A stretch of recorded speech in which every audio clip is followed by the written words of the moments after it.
W. Curtis Preston from Tribute TV talking to Chris Orlando, the co-founder of Scale Matrix. How's it going, Chris? Doing good. So you just got done talking, I understand. Yeah, we very lively panel here talking about the values of being more open. I think it's critical to all of us as both service provider and enterprise customers to look towards ways to untether from non-open technology. It's going to be critical to our path forward.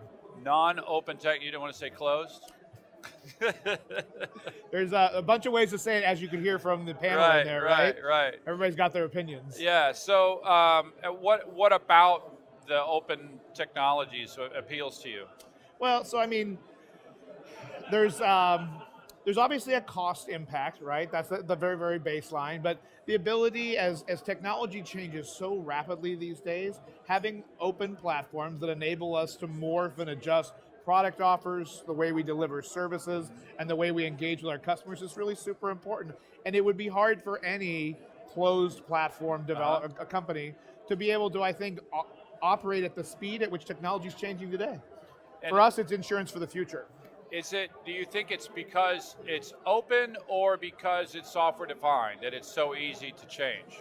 I think there's a little bit of both. I think software defined makes management easier, it makes overhead reduced, but the openness, I think, is driven by the community and by the users, right? And that piece, I think, keeps things fresh, drives innovation, and keeps the focus on all the things that enterprises and developers alike are all trying to do with technology today. So it's interesting. I mean, if we step outside of storage and we look at compute, right? Yep. You know, closed versus open. You got Windows versus Linux, right?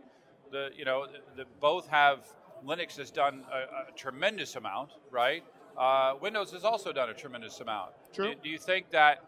I mean, there will probably continue to be people who are driven towards both. What do you think? So it sounds like the biggest thing I heard you say was sort of the flexibility, the ease at which open products can respond to the needs of the market. Yep. Anything else? Well, I think when you talk about Windows and Linux, right? Look at the way those and this may be a naive view, but look at the way those things are developing, right? The Linux cores are, I think, what a lot of the virtualization that you see today is kind of based off of. That core language. If you look at Windows, right, the Azure platform and what they're doing for cloud, a lot of what Microsoft is doing is still driving customers that are used to using their applications right back into their cloud for a specific purpose.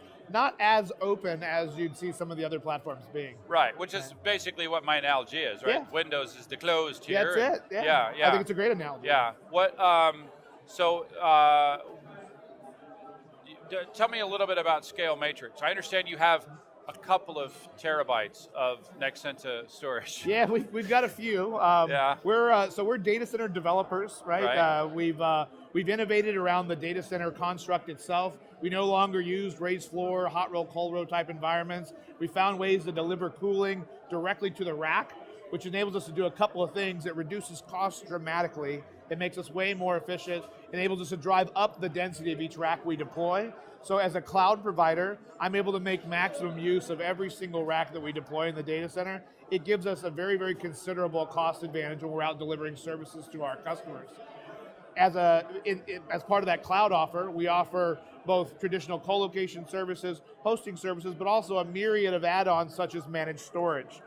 We looked in the 2011 year, we looked across all of the major storage vendors, and from the service provider perspective, the thing that we came across with Nexenta was that we were able to deliver more IOPS at a better cost per gig and maintain that kind of open construct, and we weren't able to do that with anybody else. So we got in the early days when Nexenta was, I believe, kind of getting their footing. We're really excited today to see where they're going. Some of the new developments announced here at this show that add some of the polish and management overlay that you'd find with some of the larger companies, getting it all the way down, but still maintaining that very open construct. And how about the addition of the Edge product and the object storage? Yeah, so those are the things that I believe are rounding out the offer that are going to make this an uber competitive product line. I think it's the reason why some of the larger players are so concerned and why they're trying to drive their products into a similar model. I don't think they're going to be able to do it because of the legacy and all the way that they've seeded the market already. But the next couple steps for Nexenta really will offer a holistic end-to-end storage solution for not only service providers, but for enterprise folks alike. And with Edge and Connect and some of the next steps they're doing, it's going to make it really easy for enterprise customers as well. And I heard a number of, like the number of petabytes that you guys have. Yeah, we're just approaching the 3 petabyte marker today. That's cross data centers in both San Diego, Houston, and 2 of the new data centers that we're getting ready to open this coming year.